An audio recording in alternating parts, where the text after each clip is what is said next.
force with two lives come together, sometimes for good, sometimes evil.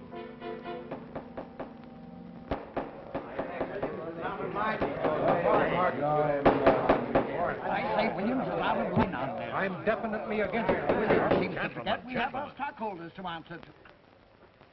Phone Mrs. Williams, Della. Tell her to be ready in about an hour, and I'll pick her up. Yes, sir. You phone San Rafael and see if those papers are on the way over from the executive. Yes, Will.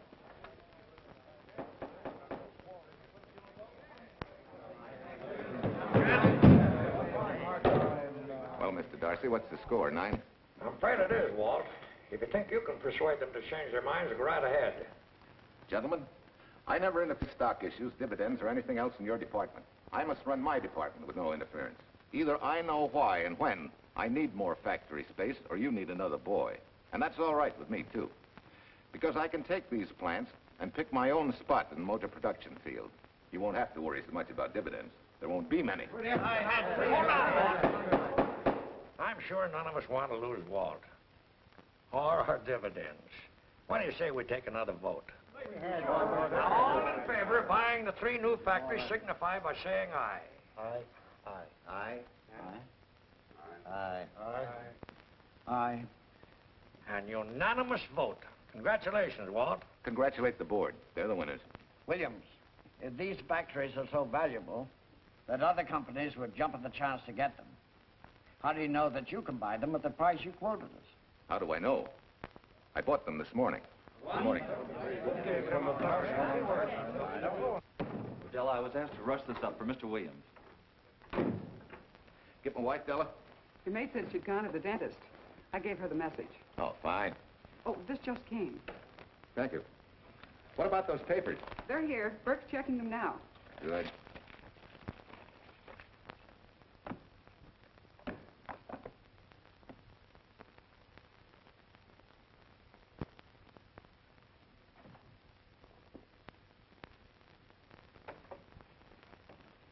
Congratulations, Walt. Take a look at Clause 4. Those provisions haven't been clarified yet. Oh, no? I wanted to leave for Tahoe right away. Get Judge Deering on the phone, will you? Never mind. I can get faster action if I run out to San Rafael myself and stick with them till they're right. Yeah? Mrs. Williams on 3. Oh, put the blueprints of that new diesel in, will you? I want Jackson to see him. Hi, Duchess. I'm afraid now we won't be able to leave till about 5 o'clock. What? You're not going with me? But I counted on it. But I thought as soon as Dr. Harris took care of whatever it was, I'd feel better. I don't. Stupid thing still aches, and I certainly wouldn't be a very desirable driving companion. No, seriously, darling, you run along and buy your little factories and hurry home. I'll send you back to the office. And cheat me out of my goodbye kiss? Not a chance. I've got to drive over to San Rafael. I'll stop on the way. Love me? Bye, dear.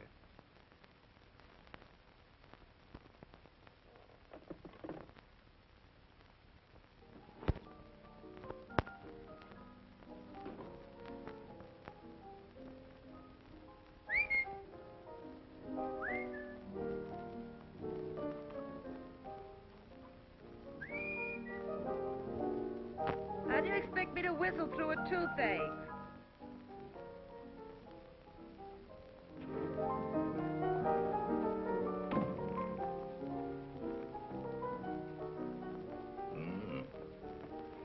Nothing in the whole world smells as sweet as you do, Duchess. Certainly don't feel sweet. I was grouchy as an old bear. Well, old Doc Williams can give you something to fix that. Close your eyes. Relax now. Take a look at that, see if you don't feel better. Oh, Walt. Oh, darling, it's beautiful.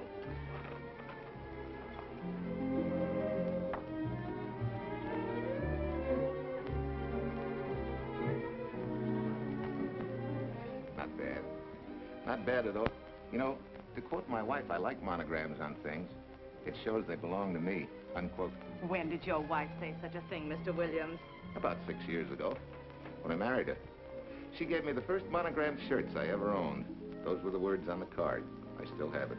I certainly hope your board of directors never discovers what a softy you are. They won't, don't worry.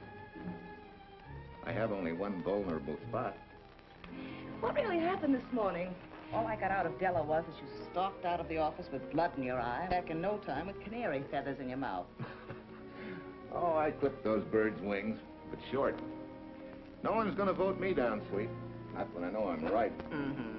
But how did you convince the board of that so quickly? With subtle hints and easy persuasion. Like this. Either I get what I want, or you get yourself another boy. And that's all right with me, too. Walter! What a clumsy ox. I'm sorry, Duchess. Oh, please, sweet, don't be so upset. Oh, if you could have seen your face. Oh, don't bother, dear. Sue Lynn will take care of that. Not exactly a good prescription for nerves, huh? You know, you're wrong, Dr. Williams. The way I feel now, a good catnap will probably make a new woman out of me. And if it's not going to make you too late... Yes? Well, I'm sure that by 5 o'clock I'll... Swell. I'll run over to San Rafael and get things ironed out and be back for you by 5. On the nose. Darling, wait. That's perfectly silly. I'll take a taxi cab and meet you in Sausalito. There's a drugstore on a corner opposite the square. I'll be there at 5 o'clock and we can go straight on up to Tahoe. That'll save you all that late afternoon traffic and all that time it'll take to come and pick me up. Smart woman, my wife. Thinks of everything. Where's your bag, honey? Oh, Sue Lynn still has some things to press for me. Sure you don't mind taking a taxi? Very sure. Sweet dreams, Duchess. See you at 5. I better get going. Bye, honey.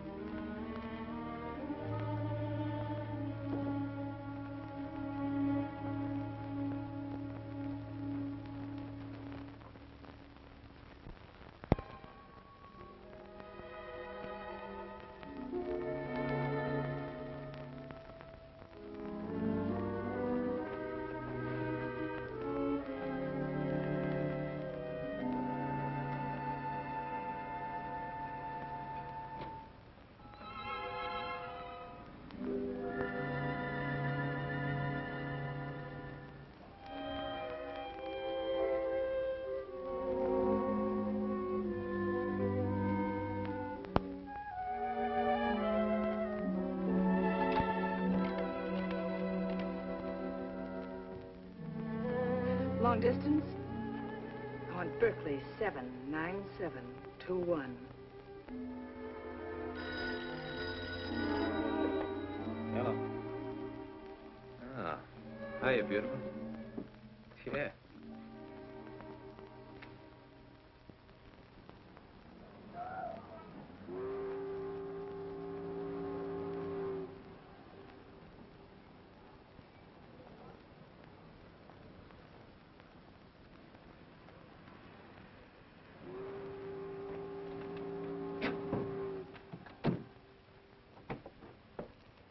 Here. Don't forget, turn this stuff over to a bellboy at the Airport Hotel in Oakland. Tell him to hold it for Jack Burns. Jack Burns, the Airport Hotel. That's right. I'll be checking in later. What do I owe you? $1.15 a here. All this stuff back to Oakland. Yeah, here. Buy yourself a new kid. Thanks.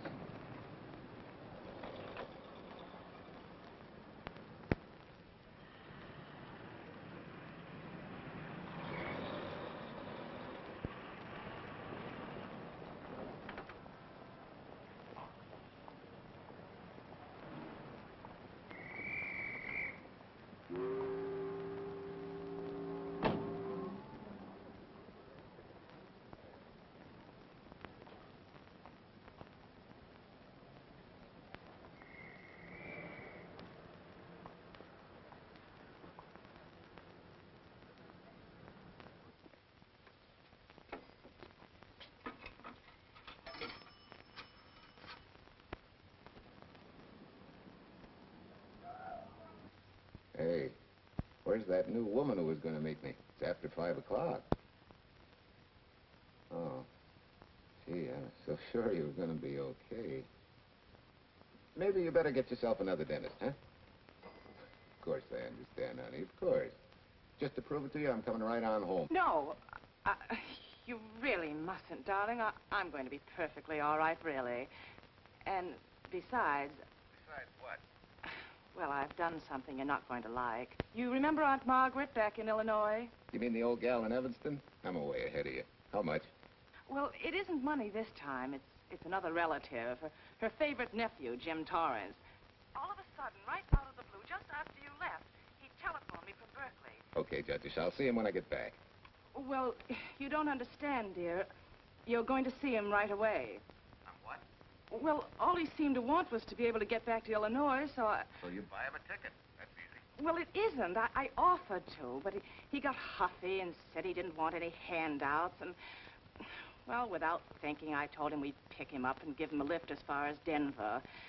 I won't say I'm good for you, but where do I find this guy? Well, he should be there right now. I told him to be on the lookout for a cream-colored roadster, just in case we fail to recognize one another after all these years. Oh, darling, you're such a lamb. Are you sure you forgive me? What do you think? Well, I better run along, or Cousin Jim might get nervous. Take it easy, sweet, and miss me, will you? I do already. Don't drive fast. And please take care of yourself. Softy. Goodbye.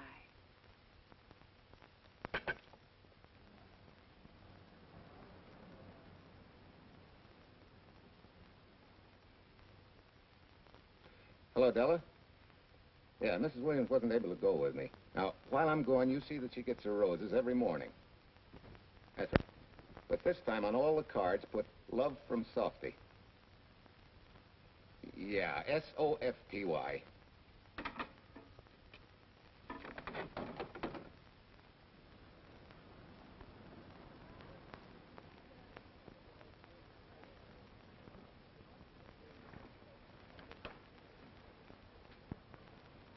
Hello. You must be Jim Torrance. Yeah, that's me. I'm Walt Williams. Hiya, Jim. Hi. Where's Irene? Oh, she's a little under the weather at the last minute. Worse luck.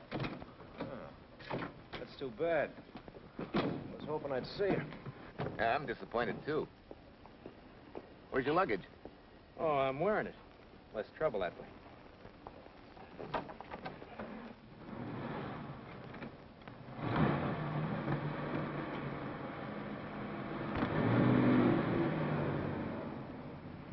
Irene tells me you're heading for Illinois. Yeah. Going been a little rough, huh? Haven't exactly been worried about my income tax. What's your line, Jim? Oh, guess I'm a better salesman than anything else. You know, I can give you a couple of letters when you get back to Chicago. It might help you. It's fine. Little in with the top brass never hurts. What outfit were you with? Patton's Third Army. How was it? Oh, rough. Except for the time in Italy. I kind of liked it there. Patton's outfit never got to Italy. Of course. But most civilians never know or care, and I figured you didn't either. Well, I fooled you that time.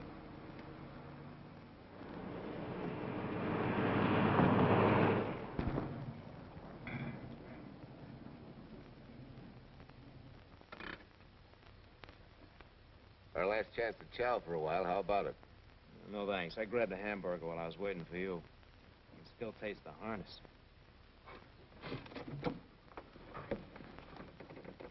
Sure you won't change your mind? No, I'm gonna grab a little shut-eye. Thanks.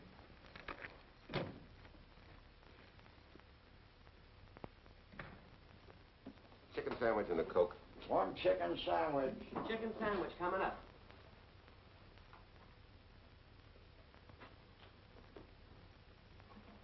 Give me change for $1, will you? Yes, sir.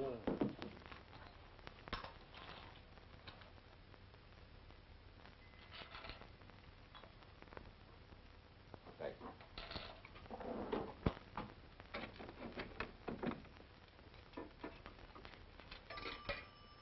San Francisco. Klondike 2, 6714.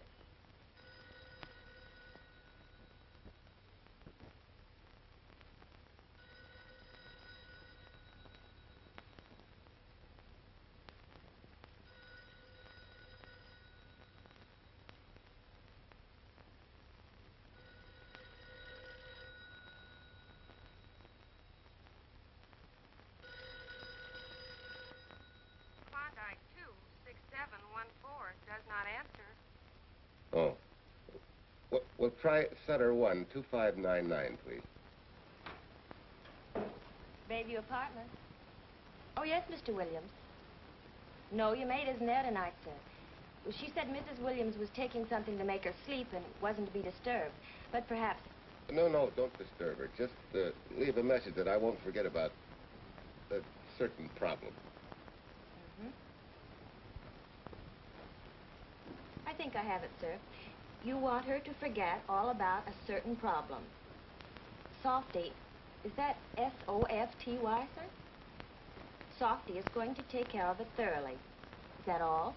Yes, that's all. She'll understand. Be sure she gets it the first thing in the morning. Right.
Oh, hi. It's been so long since I've been behind the wheel of anything but a Caterpillar or a Jeep. I had to find out what a real buggy feels like. Why don't you drive for a while? A swap. Nothing would suit me better.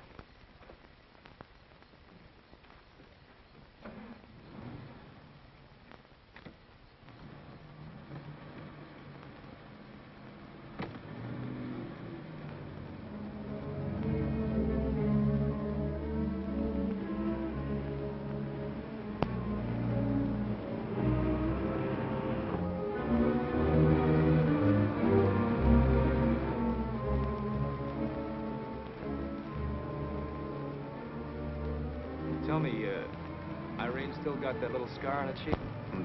That one she got from the fall? Yeah. You can hardly see it now, though. How'd you know about that? She just got it last summer. Thought you said you hadn't seen her for years. Oh, from Aunt Margaret, of course. How else? She always sends me the news in her letters.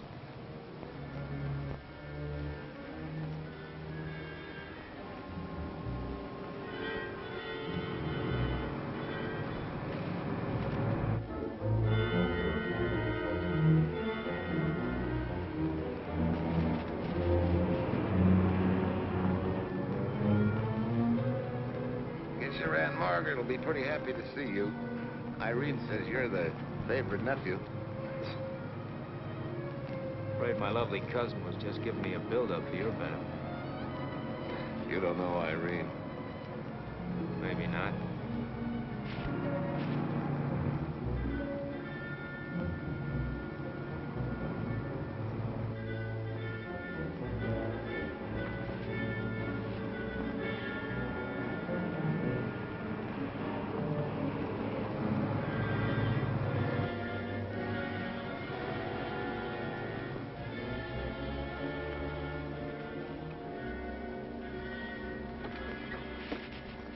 What's the matter? I think we got a flat.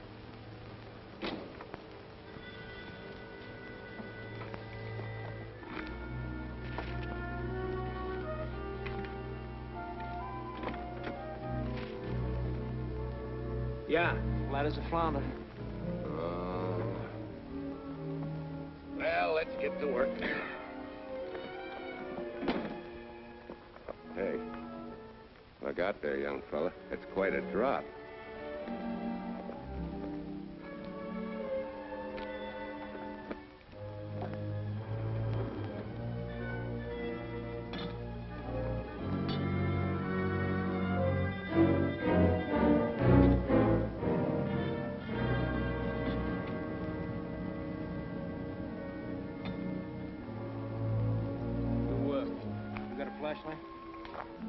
I think I have. Get the jack. I'll take a look.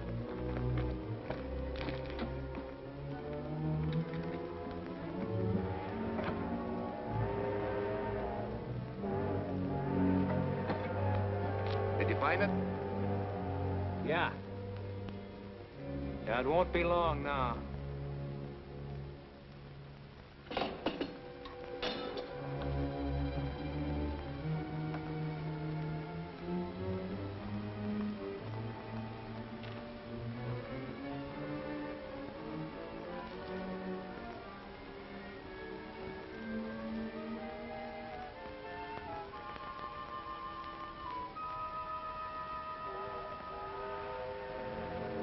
Come on, let's get going. Wait a minute. Did one of your cufflinks fall out? Huh? Something dropped. I heard it fall right down there at your feet. Oh. It must have rolled under the car.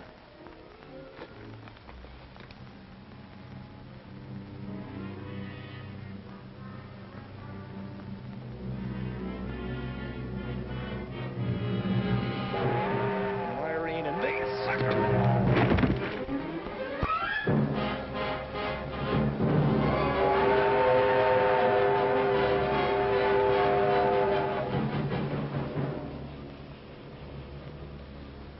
Hello.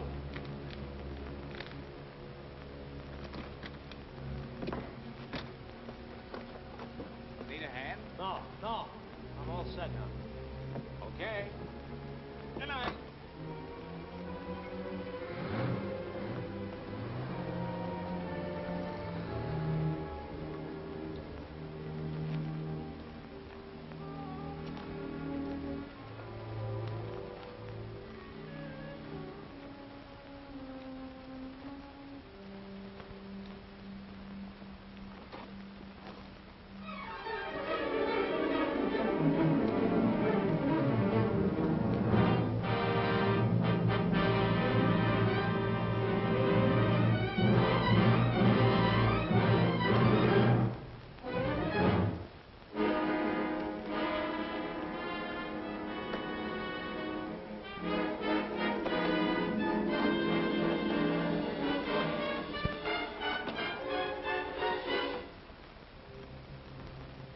Keys.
That guy must be crazy.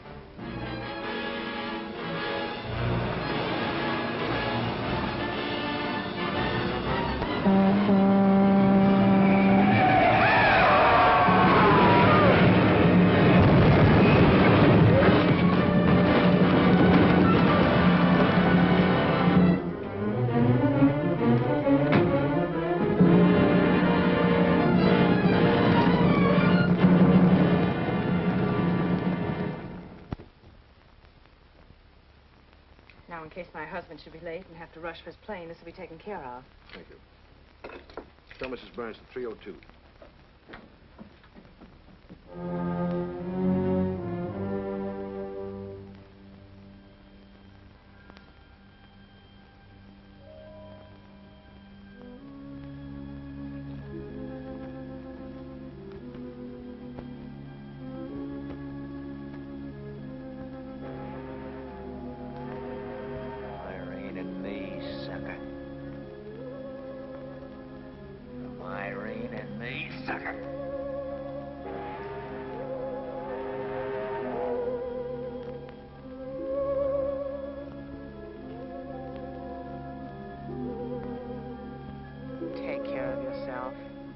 Softy. Softy.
Young lady, Excuse me.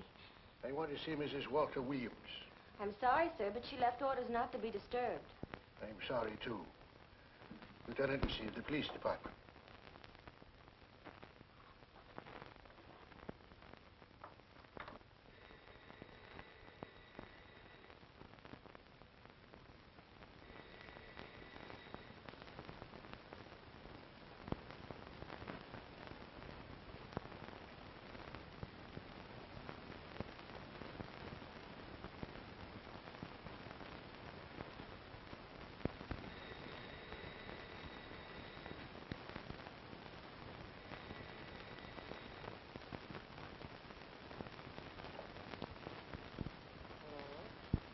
I left orders not to be.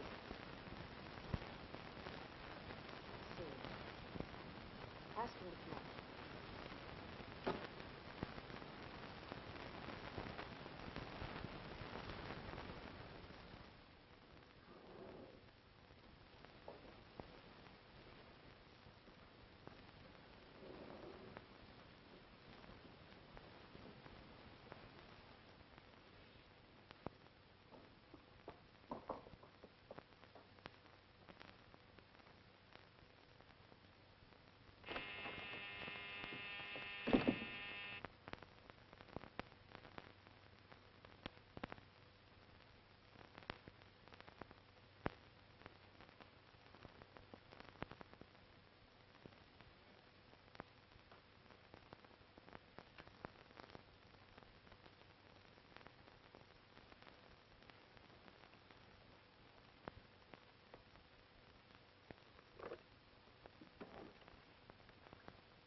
Yes?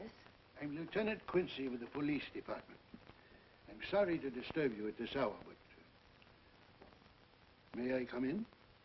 Of course.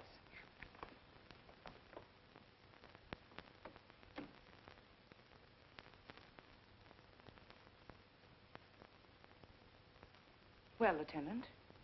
Did your husband go on a motor trip late this afternoon? Why, yes, he went to Denver on business. Why? Was he driving a packet roadster? Yes? Is anything wrong? I'm afraid there is. Won't you sit down, Has please? something happened to my husband? Yes, Mrs. Williams. He's dead, isn't he? Yes. Oh, Walt, I knew something like this would happen. I begged him time and again not to pick up hitchhikers. But it wasn't a hitchhiker, Mrs. Williams. It was just an accident. He ran into a truck, a gasoline truck. You mean there was fire? He must have been driving pretty fast. I don't think he felt anything after the crash.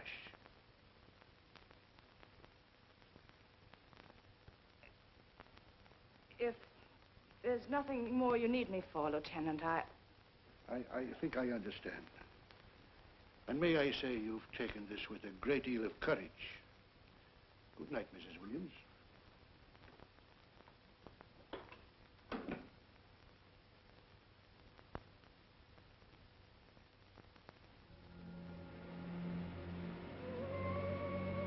take care of yourself. Softly. From Irene and me. Softly.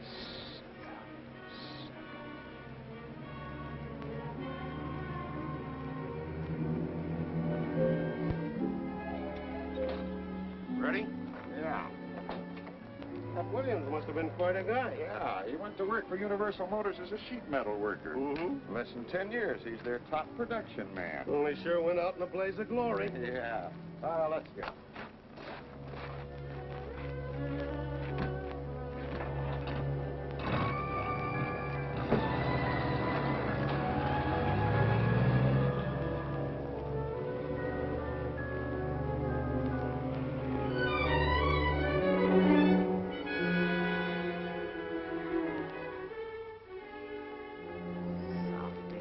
From Irene and me.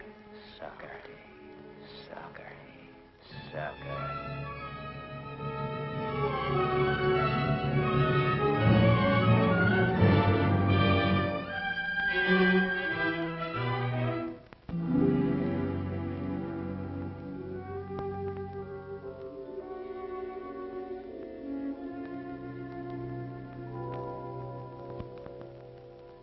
Well, could Mr. Burns have taken a later plane and still made connections for Mexico City?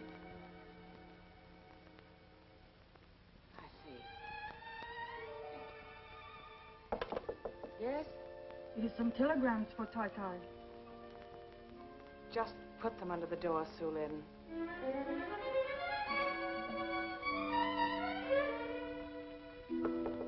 Please, Tai Tai, a policeman Quincy most anxious to see you. Ask him to wait, Sue Lin.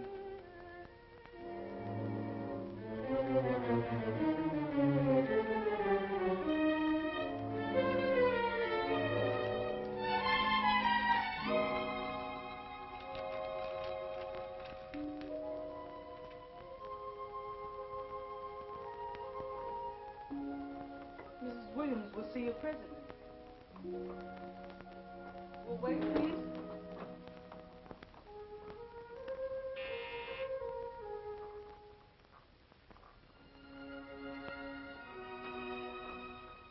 Flowers from Mrs. Walter Williams. Thank you.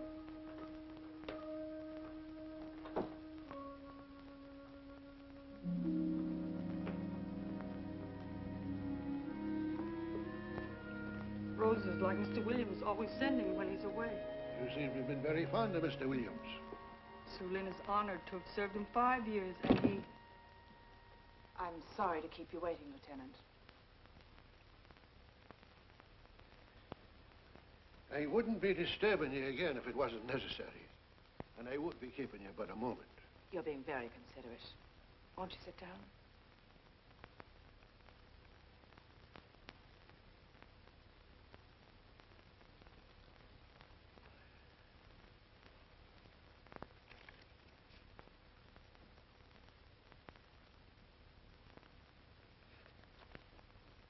Everyone's been most thoughtful. And why shouldn't they be? Forgive me. I'm all right now.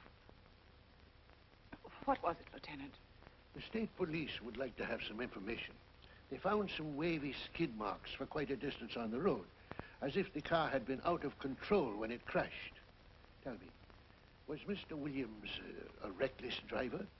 Why, no, he was a fast driver, but certainly not reckless. Well, was he a heavy drinker?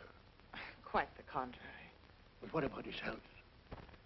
Could he have had a heart attack and lost consciousness before the accident? Why, no, he was in perfect health, but he'd been working much too hard lately and was overtired. Perhaps he fell asleep at the wheel last night. Oh, poor darling. If only I'd been able to go with him last night, he might still be alive. Well, maybe so and maybe not. You mustn't blame yourself, Mrs. Williams. Fate plays an important part in these matters. Your handkerchief.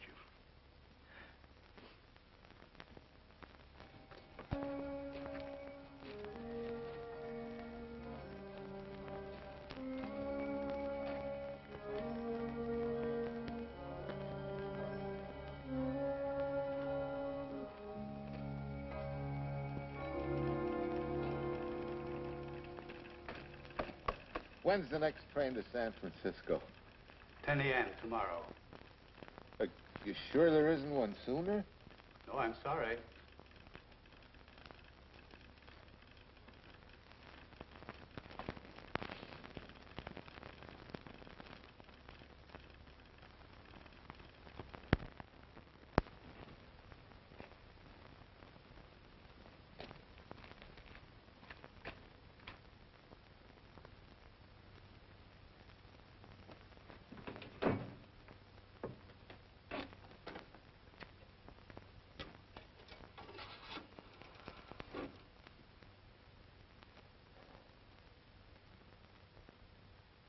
We have a circuit now, sir. Evanston. Calling Mrs. Margaret Hubbard's residence in Evanston. One moment, please.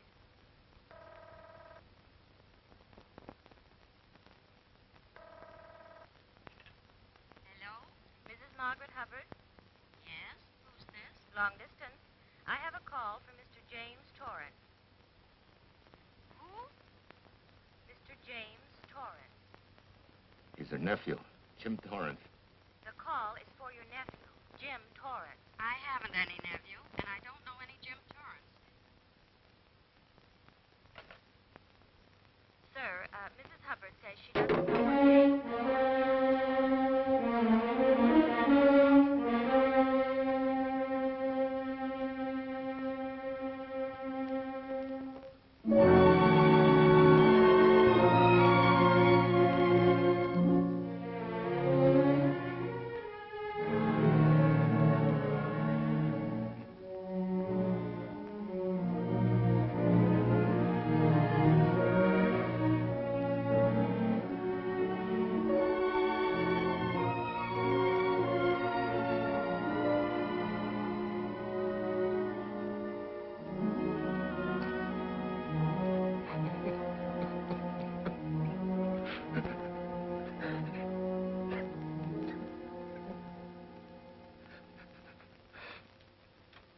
What's the matter, son? Looks like you need a doctor. Doctor? I can't leave the station, but old Doc Bender's just across the road there. Yeah. Doctor? Think you can make it? Yeah. I'll make it.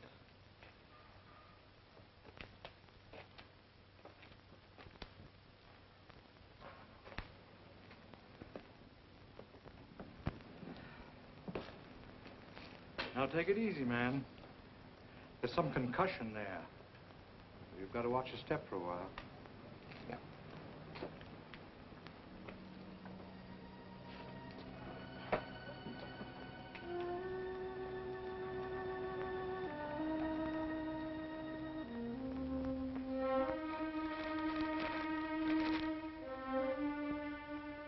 Walter Williams' beautiful widow, who by her own request sat alone in the family alcove during the service.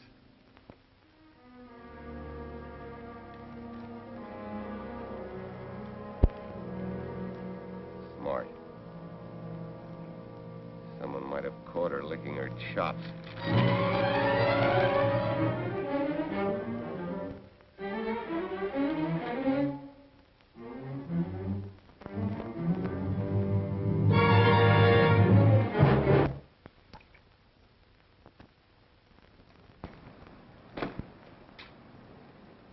Hey, what's that?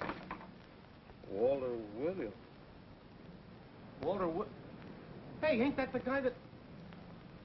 For the love of Mike, what that briefcase doing here? He's dead. They did him a dirty trick if he ain't. Hey, now, wait a minute. Don't touch it. We better turn it over to the police.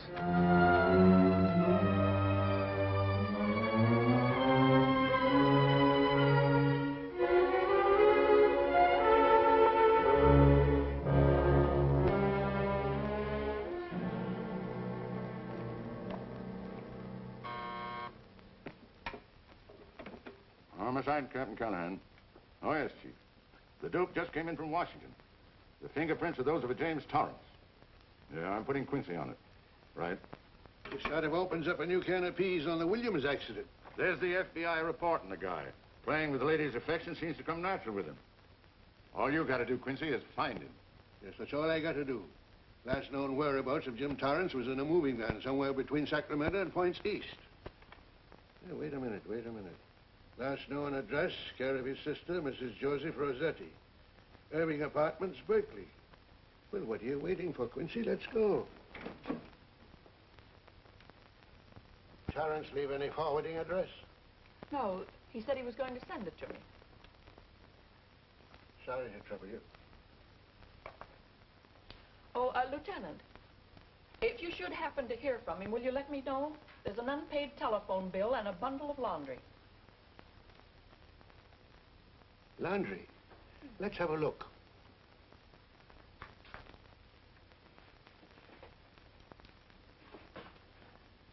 I may have to take this along with me. Not without a receipt, you don't. You mean you don't trust the police? In my business, you don't trust anybody. Mine, too. Holy St. Valentine's Day. Look, he had the same thing on his shirts, too.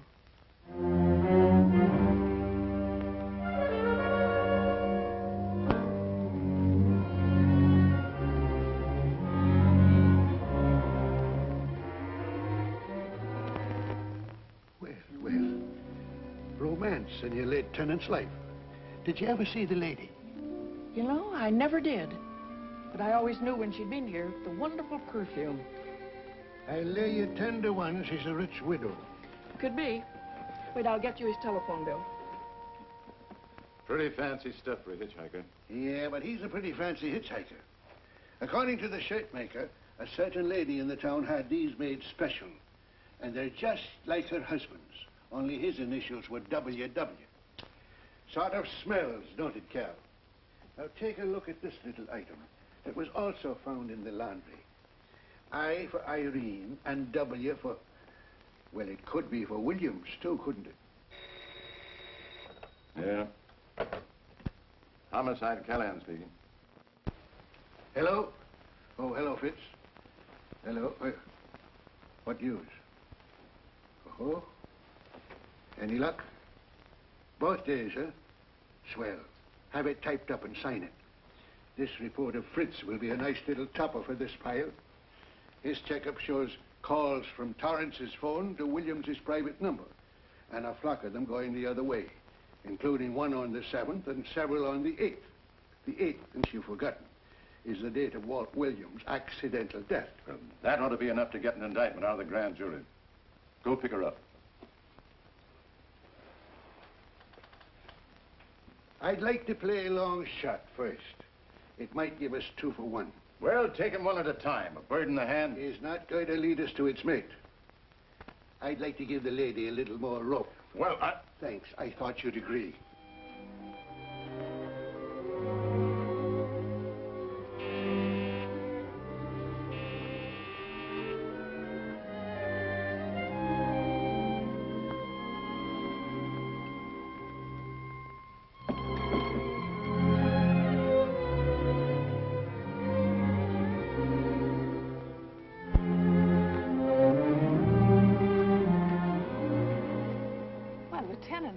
He just caught me. I'm glad.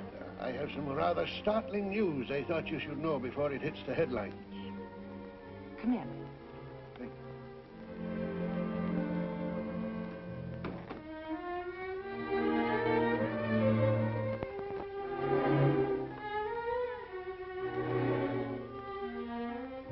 Sit down, won't you, Lieutenant? Thank you. I'm very anxious to hear about news. It seems that your first hunch, remember, that a hitchhiker was responsible for your husband's death? Well, Mrs. Williams, you may have been right. I don't understand. Your husband's briefcase turned up in Kansas City yesterday in a moving van that had stopped at the scene of the accident that night. Apparently, the murderer made his getaway in it.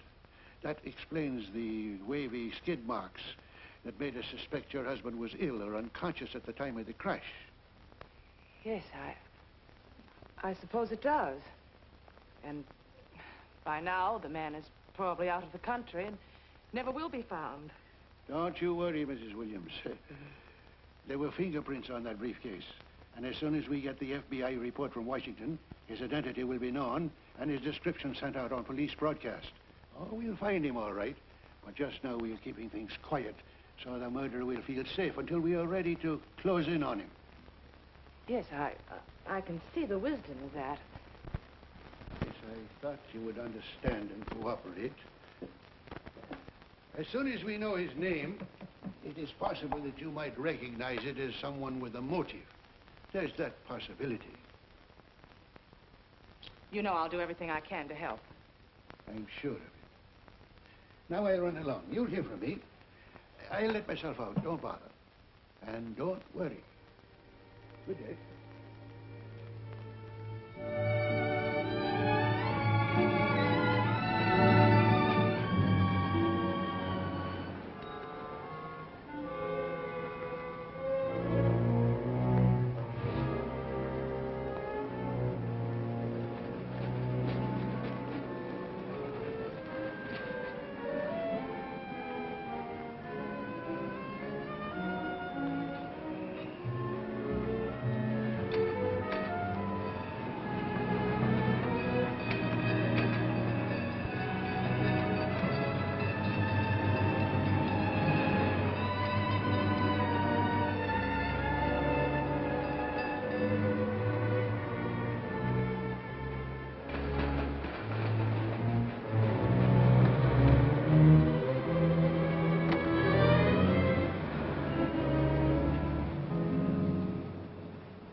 $1.35.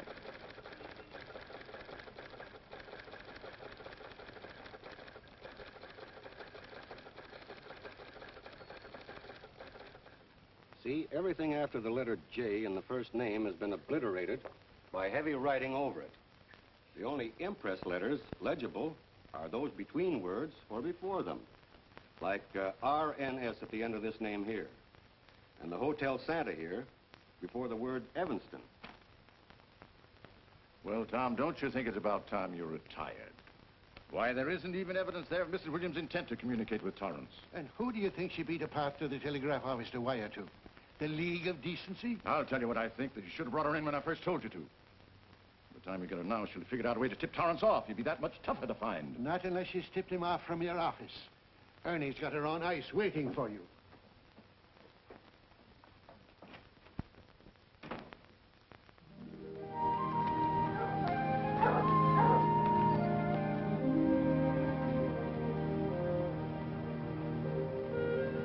Pretty good, huh? Fastest growing little town in Idaho.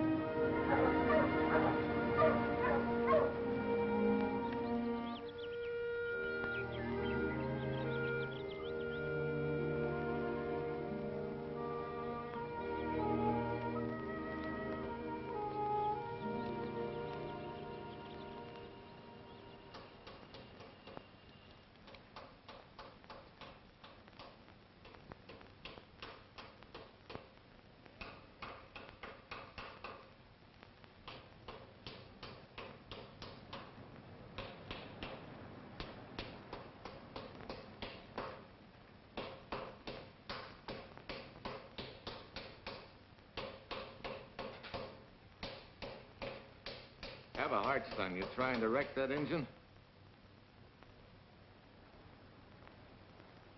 Oh. Sure. It's a hobby of mine. The way you're going at it, you can't miss.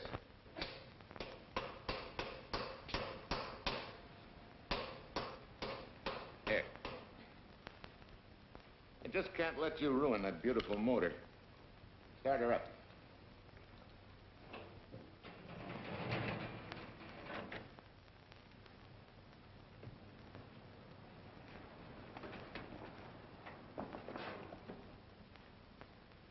Okay, start her up.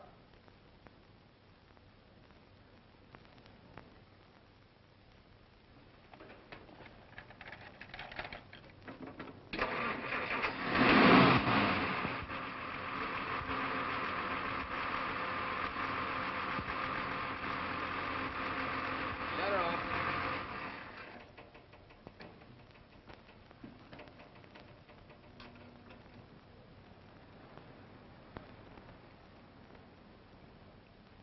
You're certainly not a mechanic by trade.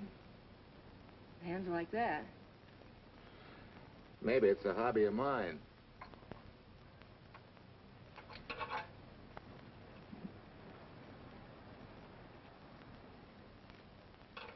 Gee, what happened to your head?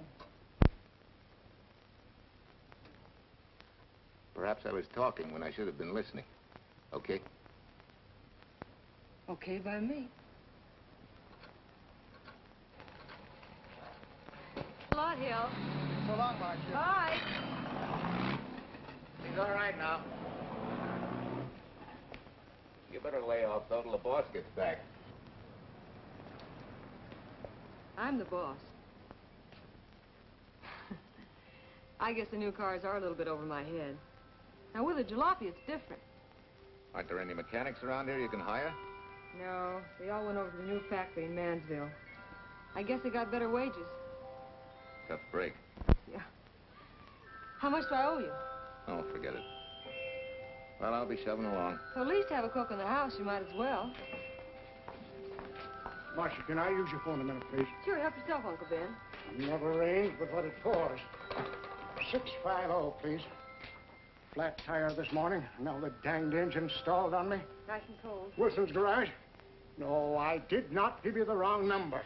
Fine thing using my phone to cheat me out of repair bills. Aren't you ashamed? Gave me the wrong number. 650, please. You're a nice girl, Marcia Peters, and your ma's a fine woman. And I'll always buy my gas and oil here. But you ain't never gonna tinker with my car again. Busy? Busy. Always busy.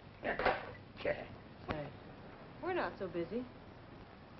Would you like to do another good deed and give Uncle Ben a hand? Why not? Where is your car, mister? Maybe I can help you. Why, are you a good mechanic? Very good. And very reasonable. Well, just what you need, girl. Better hire him.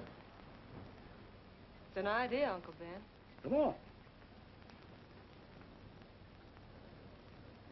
Thanks for the Coke. Sure.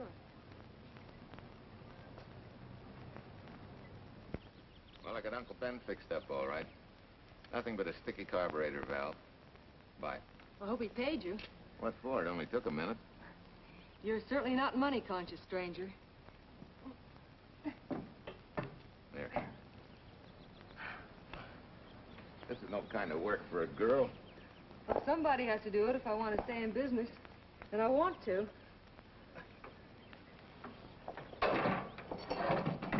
Must be some business that you're better suited for. Couldn't you lease this place to somebody? Sure. I did while my husband was overseas. But when he was killed in Okinawa, well, we made a lot of plans for the future here. And I had a hunch he'd like it if I took over and tried to make a go of it. Takes more than a hunch to do that. I got along famously. Business has been fine until lately when the help got short. Could be again. I had a good mechanic. Yeah. You sure need one, all right. Well, for Pete's sake, say yes or no. Do you want the job or don't you? You mean you'd hire me without knowing anything about me? You can repair automobiles. What else do I need to know? except your name. Well? Why not? Sure. I'll try it for a while till you get someone permanent. The name's Bill Walker. Okay, Bill, it's a deal. And maybe if business gets real good, you'll want to stay. Oh, don't count on it. Where does this go, on the rack? Yeah.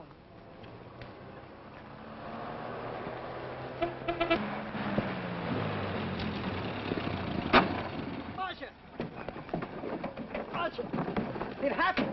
It's a boy, 8.5 pounds. Pair of shoulders like a prize fighter. Well, congratulations, Papa. How's Jane? Ah, perfect. Everything's perfect.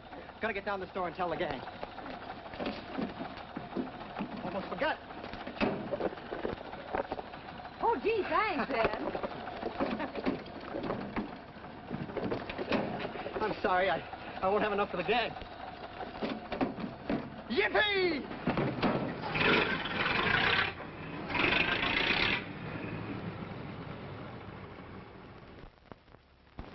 Maybe you can use this token from the slightly delirious new father. Thanks. Say, we haven't settled the matter of wages yet. Maybe I can't pay your regular salary. Suppose we leave that open till you find out how much I'm worth to the business. Doesn't seem to be any business right now. Might be a good time for me to get rid of this beard and find a place to board. We live right next door. I'll go ask Mom. She'll know of a place. Sort of a peaceful house. I noticed it this morning. Oh, gosh, I forgot. She's down helping Mrs. Wellesley with her canning. Mom finds homes for everything from stray cats... To stray mechanics. Well, you're not a stray anymore. I'll go phone. Pearl, 674, please. Hello, Miss Westner. May I speak to Mother? Hi, Mom. I've got some good news for you. I hired a man for the station. Yeah. No. Nobody we know. He's from out of town. Needs to place a board. You got a good one up your sleeve? Okay. Says she has to meet you first to come home for supper. Huh? And you like apple or cherry pie? Cherry. Cherry it is, Mom. See you later. Oh, now I gotta get rid of this. Hey, where's the nearest barber shop? The one and only, just up 2 blocks. Tell Judd you're working for me. When you get back, we'll close up and go home. Thanks.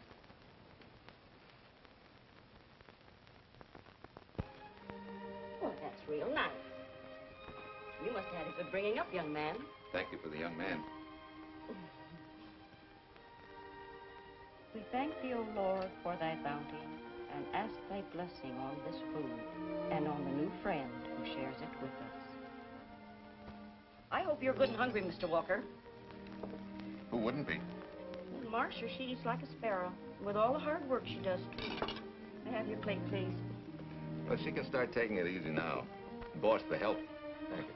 She never takes anything easy. Has to put her whole heart and soul into everything she does. Well, now that you're through with me, Mom, how about Bill? Have you thought of a place for him to stay? Well, why can't he stay right here? We have a spare bedroom going to waste. And I think you like my cooking. Like it? That's very kind of you, Mrs. King, but it seems an imposition. Imposition, nothing. That's good business. I can get back what I pay you in board and room. Well, Marcia, what a thing to say. If you'd like to stay, we'd like to have you. We have some more vegetables. Mrs. King, you have a boarder. May I have a biscuit, please? Oh, excuse me.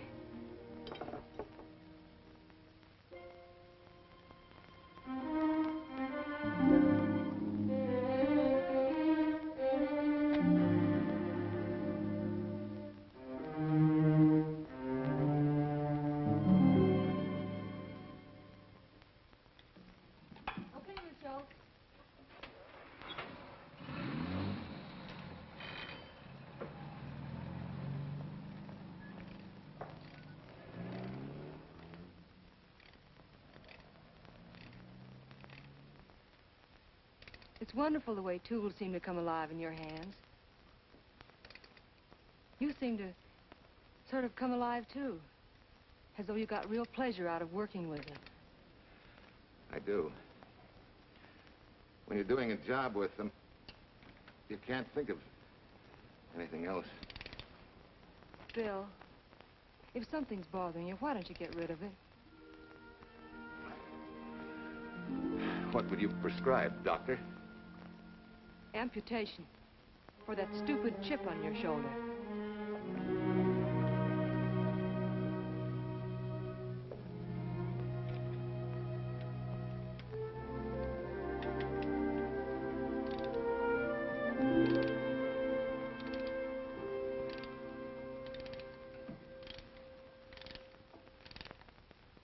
What you need is a ring job. Save yourself some money. Gee, Bill, with the baby and everything, I just can't afford it now. Oh, we'll take care of that. Hey, boss. How's Ed's credit? Good enough for a ring job? Well, sure, if I can hold Junior as collateral. Oh, not a chance, fella. Never mind her. I'll do it on my own time. Oh, thanks, Bill. Maybe we'll see you tonight, huh?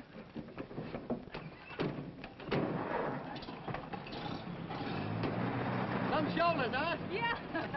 Some father, huh? Bye, Marcia. Bye, Marcia. Bye. Nice kids. Hey, was Ed clowning about their being hard up? No. Things have been pretty tough for him ever since he got out of the service. Fix a car for him, Bill, and only charge him for the labor, okay? Then he gets it for free. I'd already done knocking that off. Say, we could make it an anniversary present. Anniversary of what? Junior's arrival, and mine, 3 months ago today. Time certainly flies. That was a lucky day when you came to MP service. Your work's been bringing in a lot of business. I'm glad of that. Hated to have fallen down on Mom and you. Say, look, boss, why don't we three celebrate tonight and go to the movies? Ed said he and Jane were going. Well, that lets Mom out. She'll be babysitting. I'd love to go, Bill. I haven't been in ages. Here's your opportunity. Go to work.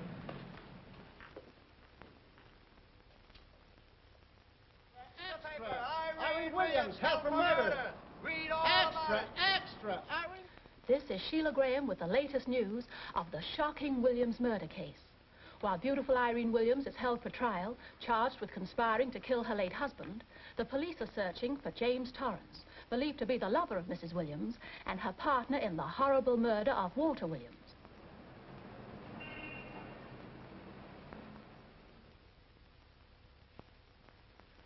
If I'm handling your case, my dear Mrs. Williams, I want 1/3 of everything you get. You're out of your mind. You don't realize what I'll get as Walt's widow. Perhaps you don't realize the spot you're in. Torrance's fingerprints were found not only on your husband's briefcase, but, in a manner of speaking, on your reputation as well. There's a detective named Quincy, a very smart cookie. He isn't exactly for you. Frankly, Mr. Warner, I'm beginning to wonder if my attorney is for me. Underestimating the enemy's ammunition would scarcely be wise. Now, if we can get to trial before Torrance is found, they'll never get a conviction. But... But what? If he shows up, we may have to fry him. Oh, no. Let's not cross that bridge until we have to. But if it comes to a choice, we're not going to burn, are we?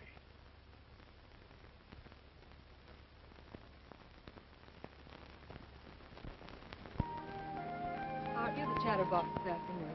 What about this afternoon? Oh, I'm sorry, boss. I guess it was wool gathering. You're supposed to do that in the spring. Is there anything you don't know? Yes. What's San Francisco got that we haven't? Better newspapers, for one thing. Anyway, California's supposed to be the land of opportunity. I thought that by now you liked it here. I do. Very much. It's a good town. Nice people. Swell boss. Thanks. We like you, too. No fooling, Bill. You'd be surprised how many people ask questions about you. What kind of questions? Oh, where you came from, do you have any family, and do you like it here, and are you going to stay? Al Knox asked me at the movie last night if you wanted to join the volunteer fire department. Just interested, friendly things. I suppose it is natural for people to wonder about a stranger who moves into their community, like I did. You know, I've been thinking, maybe it wasn't such a good idea, you and I going to the movies last night. It's all right being seen in the station and here with Mom, but... You get used to that in a town this size. They're always trying to marry people off. You just ignore it, and after a while they forget about it. I'll go get cleaned up for supper.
You know, I hate to tell you how many years this Sunday takes me back. Did you always fall asleep during the sermon? I wasn't asleep, Mrs. Peters. I merely closed my eyes to concentrate. Oh, so that's what you call it. I had to nudge you to stop you from nodding. Quiet. You're disturbing my reminiscent mood. Even smells the same.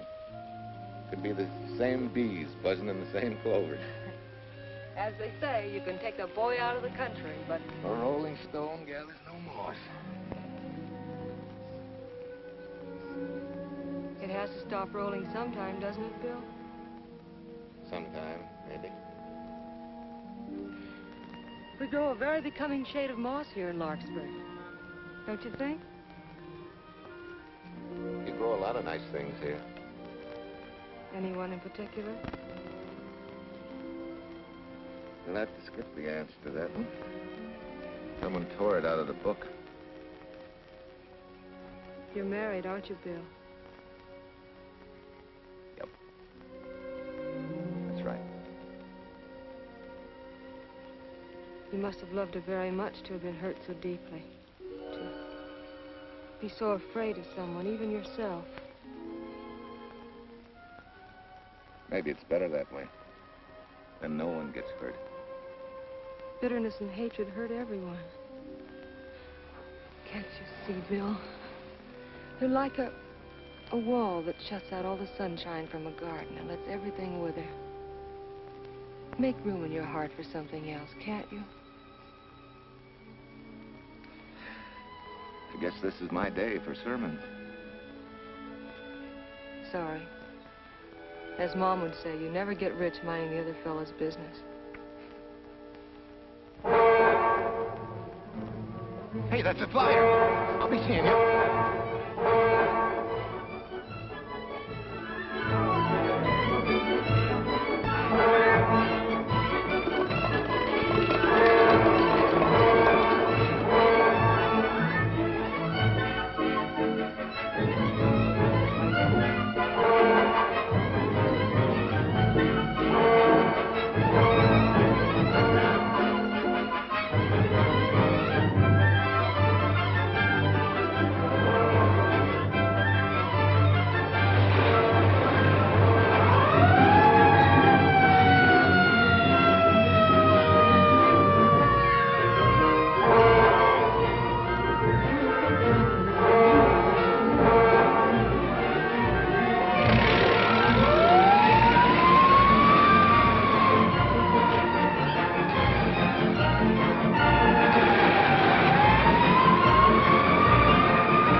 Leslie sent a couple of jars of peaches.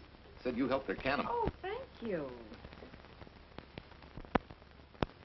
When I delivered the doc's car, he insisted that I have a bite with him. Where's the boss?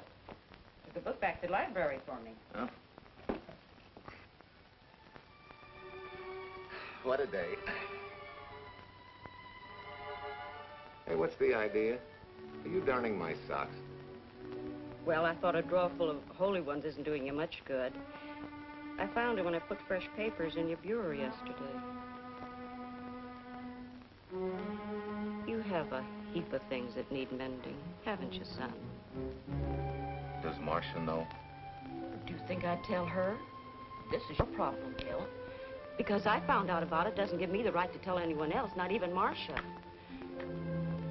When you trust folks, you trust them, and you give them a chance to work out things the way that seems right to them.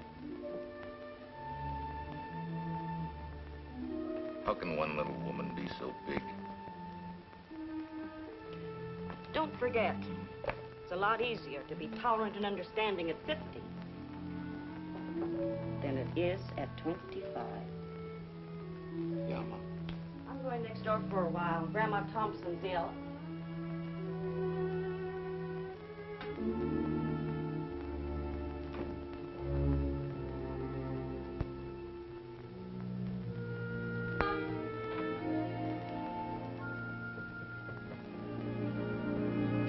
Bill, are you home?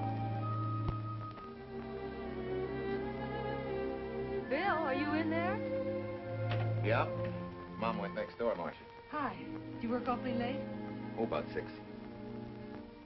Anything wrong? Come in. I want to tell you something. I'm checking out. Has something happened? No, just... I'm doing what I should have done a long time ago. Moving along.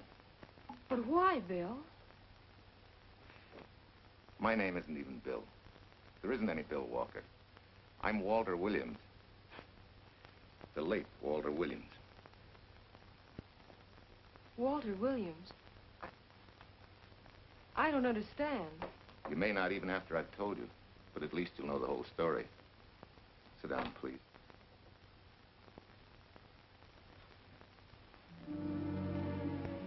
Finally, Larkspur. And you. From there on, you know.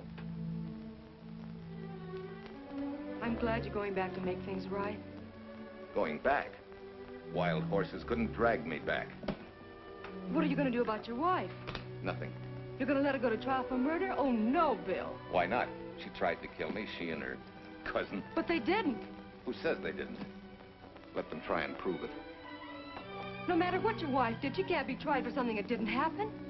Oh, Bill, can't you see? You bet I can see. She deserves everything she's getting. Sorry part of it is they'll never convict her. No, Bill. The sorry part is you're not big enough to take a hard jolt to your pride and to your ego. Sure. It hurts to be tricked and cheated by someone you loved and believed in. But that doesn't give you the right to take justice into your own hands, to trample on the hearts of others and walk out on life. A barren, frustrated boyhood. A marriage to a woman who accepted my love, yet despised me so thoroughly she resorted to murder. I'll never think of our moments together without nausea. I feel stripped bare, degraded. Even me.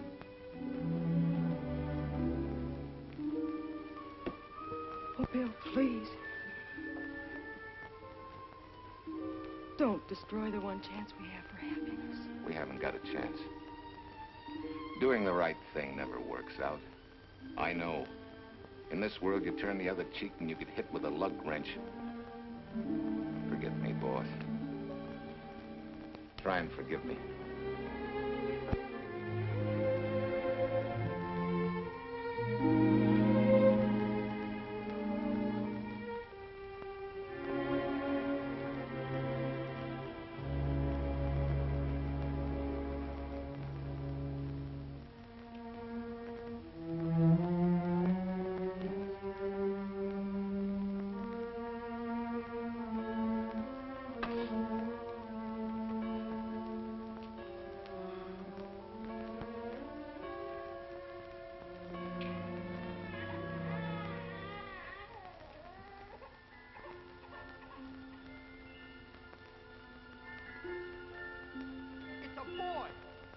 shoulders like a prize fighter. You know, I hate to tell you how many years this Sunday takes me back. You have a heap of things that need mending, haven't you, son?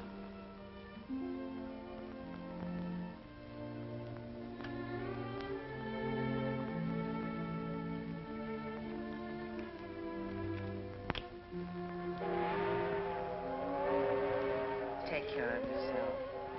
Softly. Marguerite and me.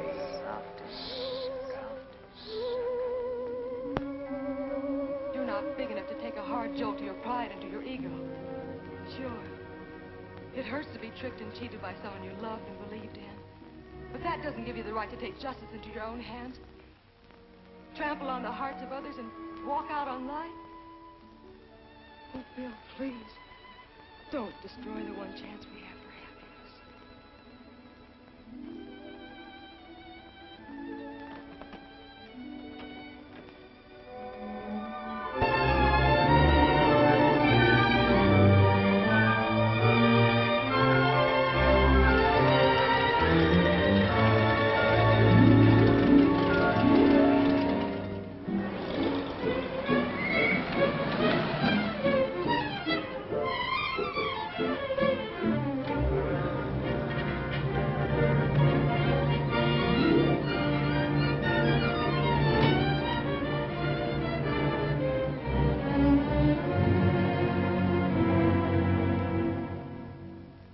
Mrs. Peters was kind enough to come along to substantiate at least the Larkspur portion of what I've told you.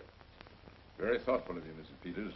Mr. Williams, when you read in the newspaper that the hitchhiker who attacked you had been, well, a close friend of your wife's for some time, it must have been a great shock to you. I didn't come here to discuss my emotional reactions, Lieutenant. If you need me for anything further, Captain, my office will know where to reach me. Let's go, Mark. Just a minute, Mr. Williams. We'll need your signed statement for the grand jury when we ask for your wife's release. It won't take long to be typed. Yeah? All right.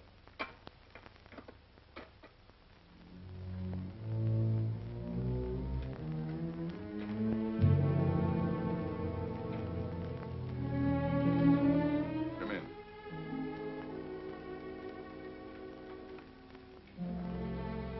Sit down. Mrs. Williams, we have news for you. Really? I can scarcely wait.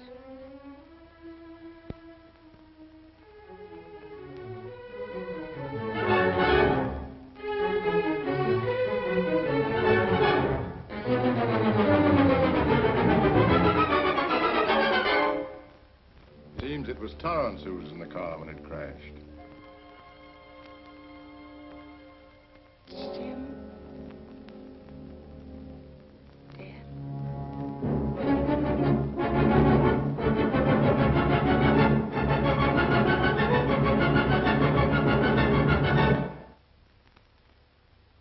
You did it. You killed him. No. He tried to kill me. Thought he had. And he ran into the truck. It was an accident. An accident? You wait all these months to tell this story. You let me rot in this filthy jail. Wait a minute. You let everybody believe you're dead. Pretty convenient, wasn't it? A dead man can't be tried for murder. Mr. Williams, perhaps your wife would understand better if you would explain to her about the amnesia. Amnesia? Oh, don't tell me you believe he had amnesia. Where's he been all this time, just wandering around in a daze? Tells us he's been in Larkspur, a little town in Idaho, working as a mechanic in a service station. Run by Mrs. Peters here.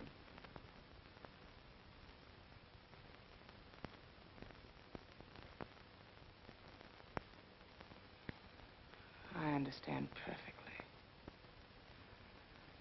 Now that my chance for happiness is dead, I suppose you'll demand the divorce I begged you to give me so that I could marry Jim. That's fantastic. Yes, isn't it? After you telling us that the man you picked up was a perfect stranger. Well, that's not true. The time and place for meeting Jim had all been arranged. I must advise you There's a law that a wife can't testify against her husband. There's a law against murder, too, but that didn't stop him, and nothing's going to stop me until I'm through. It's all right with me, Captain. Go on. Talk your head off.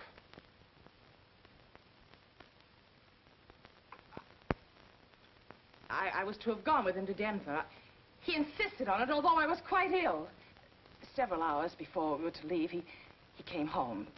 There was a violent scene. He threatened to kill me unless I agreed to give up Jim. And I wish he had. This is incredible. Not one word that she has said is true. Then you've nothing to worry about. Mrs. Williams, was there a witness to the threats you mentioned? No. Unless the maid overheard. She was in the apartment. In fact, she picked up the pieces of the vase that he threw at me. Where is she now?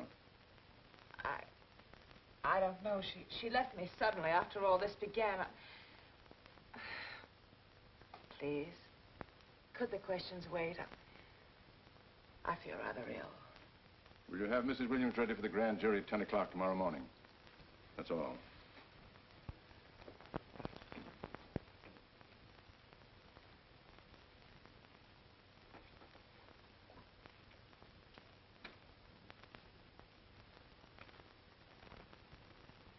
We're going to hold you too, Williams.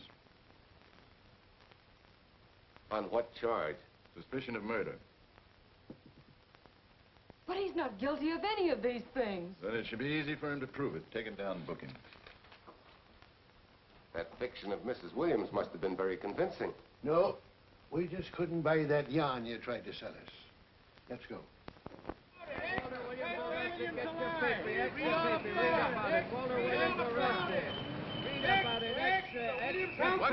What's the white freed and murder charge? Extra, get your paper. Walter Williams charged with murdering wife mother. Extra, get your paper. Irene Williams goes free.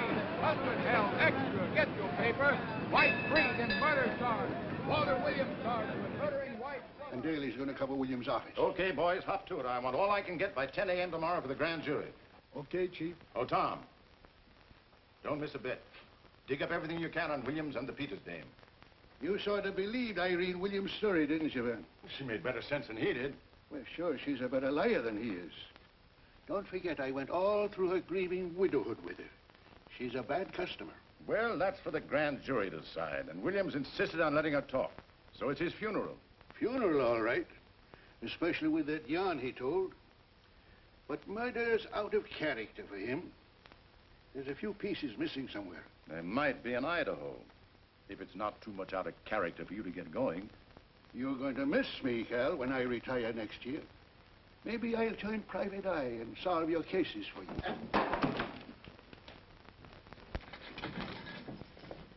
Mr. Williams? Thanks. Got a deal from the bottom here, don't you? Sorry, Williams. Okay, Williams.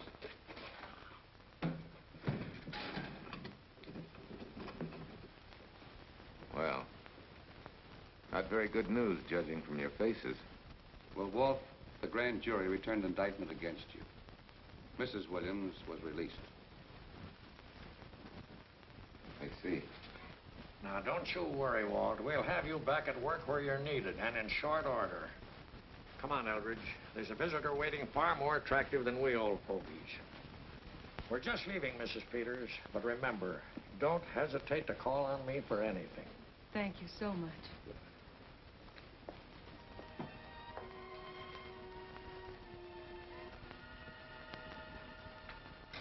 Hi, boss. Bill, what have I done to you? If it weren't for me, you wouldn't be here.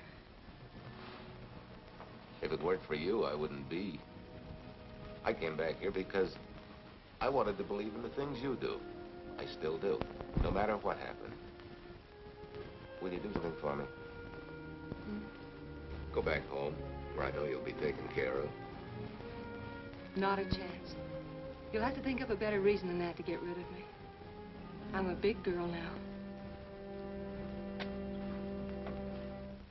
I've just been to Larkspur, Williams, where I found these newspaper clippings. Of course, some of them are 3 months old, but you seem to treasure them, so I brought them along. So? I don't think they exactly substantiate your claim of amnesia. As if you were interested in substantiating any claim of mine. Now, let's get one thing straight. Most people, when they get in a jam, think the police are only interested in the prosecution. Our job is to get the facts, the truth. And the truth never hurt anyone but the fellow that lied. Unless he was a beautiful woman. Oh, quit kidding yourself, Williams. You made the boner. I had no more to do with Torrance's death than you did. And out of the whole population of Northern California, you just happened to pick up a hitchhiker who happened to be your wife's boyfriend. Ah, have a heart, Williams. I suppose you'll tell the truth when you take the stand, but you better have some mighty conclusive proof if you expect the jury to believe it. Wait, Lieutenant. Bill, we all know you're not guilty, but we're going to need help to prove it, and need it badly. Lieutenant Quincy can't take sides, but if we're right, he has to be on ours. And I have a hunch he wants to be. Why don't you tell him the whole story? All of it. Please. I'd like to. Quincy, very much. Guess I should have told the whole truth in the first place. But I wanted to clean this mess up with as little scandal as possible.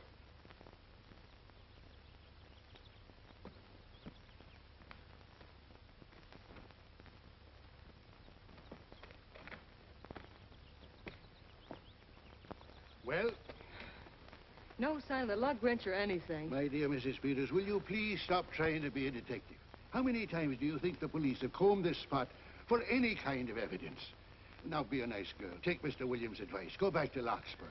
What time is it? It's only 4 o'clock. We still have time to go back to town and go on our hunt for Sue Lynn. Now, look here, young woman.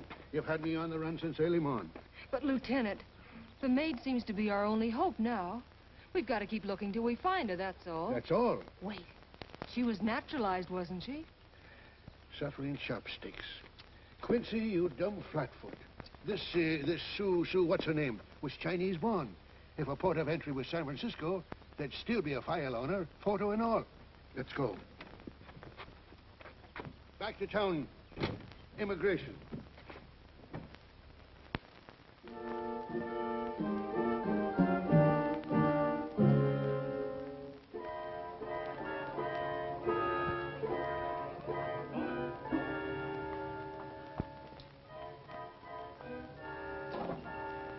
The council has given us the right lead.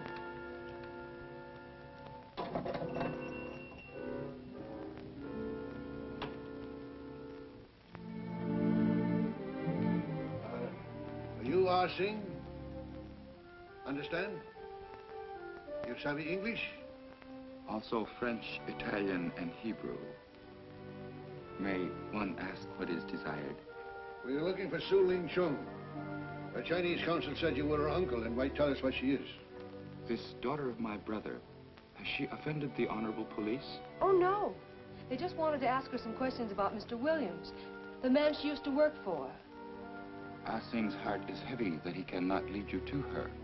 But things that are not known cannot be told. Well, if you hear anything of her, report it to headquarters.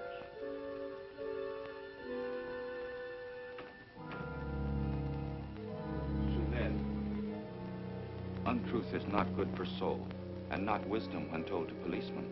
Better for the soul to be kind than to be wise. Su Lin must keep silence to help in this matter.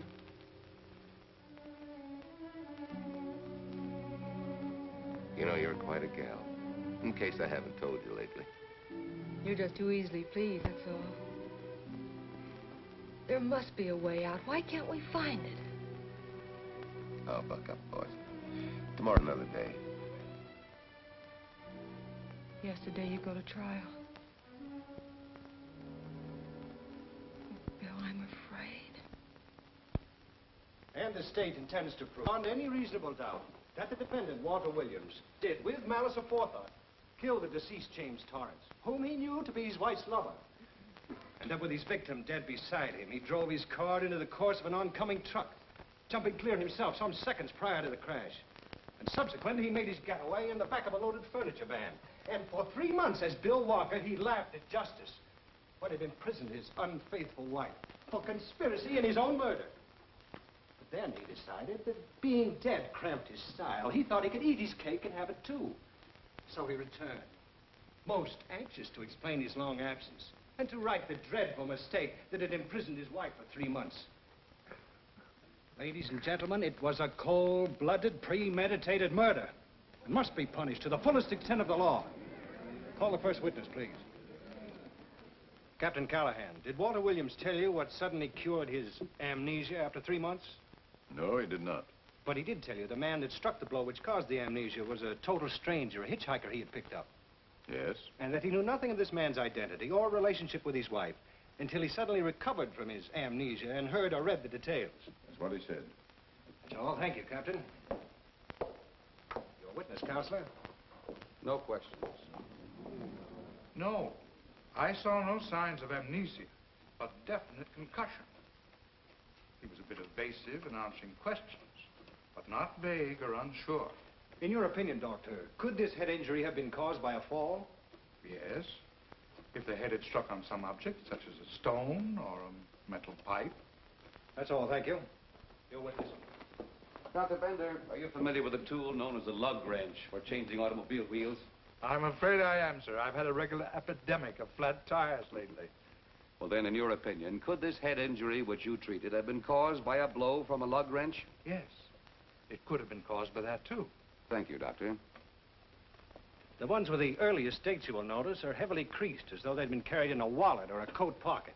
Thank you. Lieutenant Quincy, will you kindly tell the court where you found these newspaper clippings?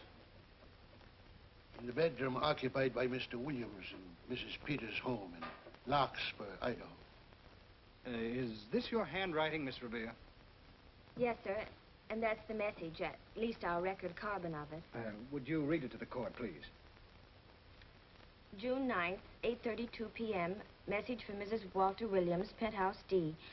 Mr. Williams called, said he wants you to forget all about a certain problem.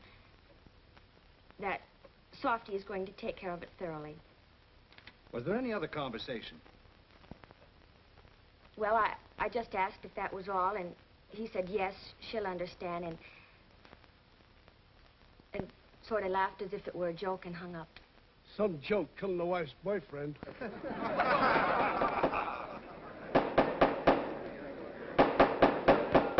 is the state versus Walter Williams. All the rounds so far have gone to the prosecution, and it was a grim-faced Williams who was returned to his cell this afternoon. What the score will be after he takes the stand is anybody's guess, but he's going to need some lucky punches to get a decision. And though Torrance struck with intent to kill, after telling you this is from Irene and me, sucker, you still telephoned Illinois to find out if there was a cousin Jim. You are hard to convince, aren't you, Mr. Williams? Is it so incredible that a man should fight against believing such a thing about his wife? Oh, that is very touching. From a husband who planned a trip on which he intended to destroy his wife and did kill her lover. That's a lie. Your Honor, I object to the conclusions drawn by the prosecutor and move that it be stricken from the records. But, Your Honor, there is a corpus delicti, remember? Who was your wife's lover. Objection sustained. There's also her own story, which, in front of witnesses, you insisted she tell. And then we have your own two different stories from your own lips. One featuring a perfectly strange hitchhiker, the second an equally strange cousin Jim, without a questionable substantiation for either bit of fiction.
remember me, don't you? I was here with Lieutenant Quincy from the police department.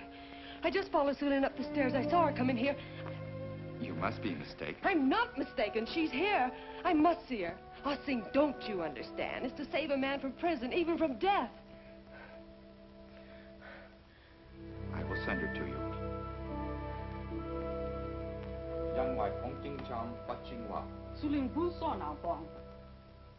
Oh, Sue Lynn, we've been looking for you all these weeks. Mr. Williams needs your help so desperately. I cannot help. You must forget that you found Sue Lynn. Forget it? But you're his only witness. You're the only one that can help. Not as a witness. Only with silence can I repay his great kindness to me and my family in China. Why? For I heard other things. That most unhappy day. From Mrs. Williams' bedroom, his voice very loud and angry. A flower vase broken to pieces. He can explain all that. They do not believe what he's already told. That I heard anything would do harm. Don't you see?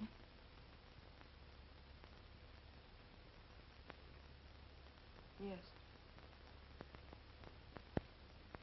Much sorrow comes from women who know not honor and truth. And Mrs. Williams, she was not true even to that Torrance man. What makes you say that? That night when he was killed, her sickness was but wall of falsehood, behind which she could go secretly to a meeting place. You mean she went out that night? Sue Lynn, are you sure? Yes, because next morning in her bedroom I found street shoes that had been worn. Her coat on the closet floor with the sleeves turned inside out as though removed hurriedly. And in one pocket, a door key to some hotel. Sue Lynn, that's it. Proof that she and Torrance had planned to meet that night after he killed Mr. Williams. What hotel was it? Oh, I don't remember. The key. What did you do with it? Returned to coat pocket. Come on. We'll get to Lieutenant Quincy. He'll know what to do. And pray, Sue Lynn, every step of the way.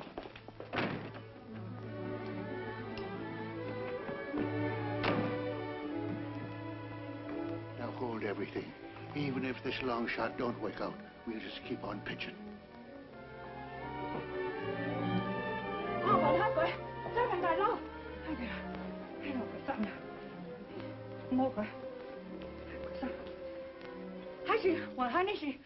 Here it is, yes. Room 302, Airport Hotel, Oakland.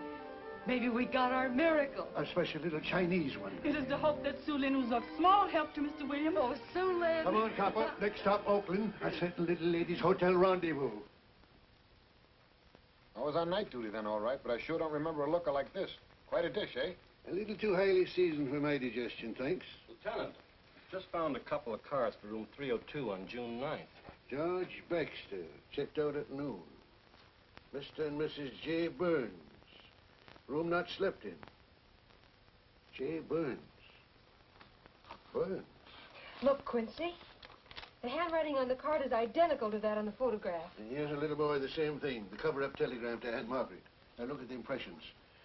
J here, and here RNS. J. Burns. That's the name she started a telegram to.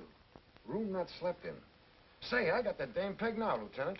She said they'd be out of the room by midnight as her husband was catching a plane.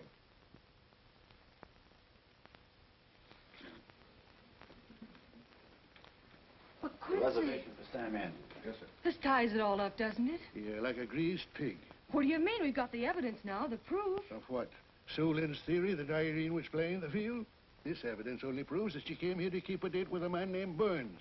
We can't even prove that he didn't keep the date. But you know he didn't. There wasn't any Burns. It was only a name that she and Torrance used. Fine. If you can prove that, Williams will be free. But none of this will prove it. Sorry, copper, but we are just up another blind alley. Well, ain't. Yes, sir. There's a couple of sample cases for Mr. Sam Andrews. Came up from the station this morning. Take them to Parlor B right away. Sure thing, sir.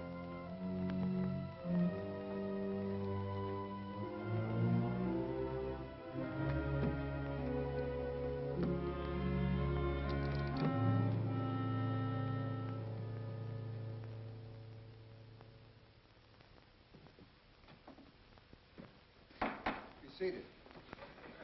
Case of the state versus Walter Williams. Proceed, Mr. Aldrich. Your Honor, we will call Mrs. Irene Williams. Take the stand, Mrs. Williams.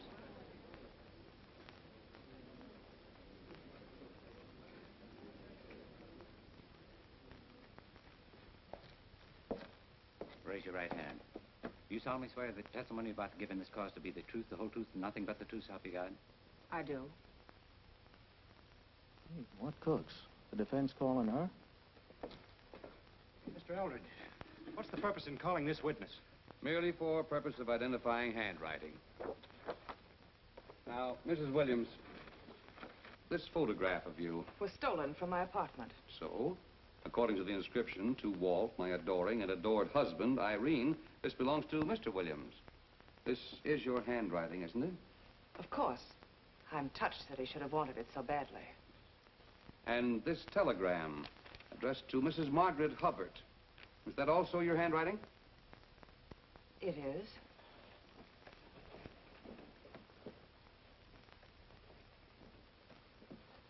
Now, Mrs. Burns, I mean Mrs. Williams, this photograph is inscribed to Jim, my adoring and adored Irene.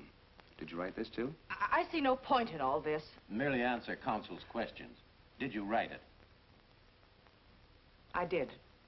And these letters addressed to Mr. James Torrance, did you write them? Yes.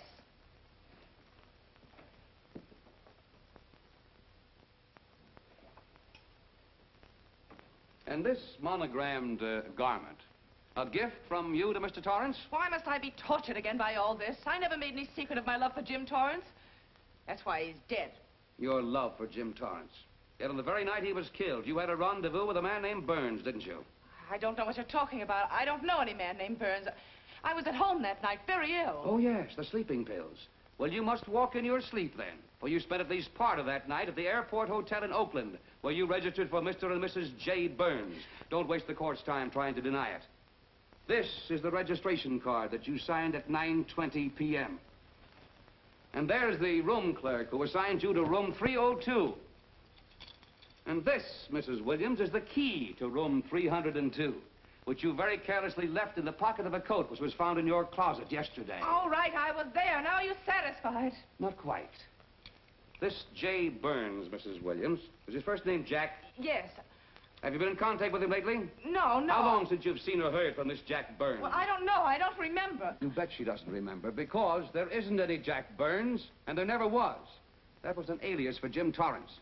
And it was Torrance who was to have met you that night, after your charming little plot to kill your husband had been duly executed. It's not true. It's not true. I have bad news for you, Mrs. Williams. I can prove it's true. These pajamas, these letters, this picture, all of which you identified for the court, were found in this suitcase, which is full of the clothes and personal belongings of Mr. James Torrance. And the suitcase was found in the baggage room of the Airport Hotel, where it's been held since June 9th.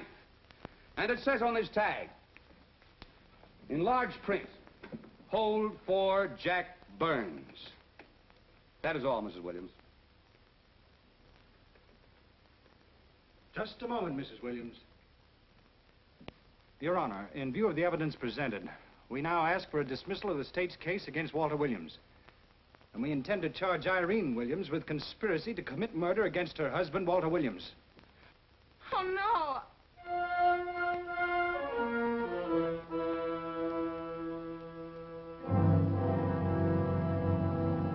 The case against Walter Williams dismissed. Court adjourned until 2 o'clock. Well, that's that, Walt. Congratulations, Mr. Williams. I haven't the words for it, Quincy, but we could never have made it without you. Ah, sure you could. You know, son, right always wins if you give it a little push, especially when you get a copper like this one to do the pushing. Well, I'll be seeing you. You know, it'll seem kind of strange being able to eat and sleep without someone getting in your hair all the time. Oh, fine, Walt. We're looking forward to having your hand on the wheel again. The Denver plants are waiting for you to open them. You think you can make it in the morning? How about it, Counselor? You bet you can. Oh, good. Well, I'll be running along. Well, you think you like Denver? It's okay by me, boss. Yes. Impact. The force with which two lives can come together. Sometimes for evil, sometimes for good.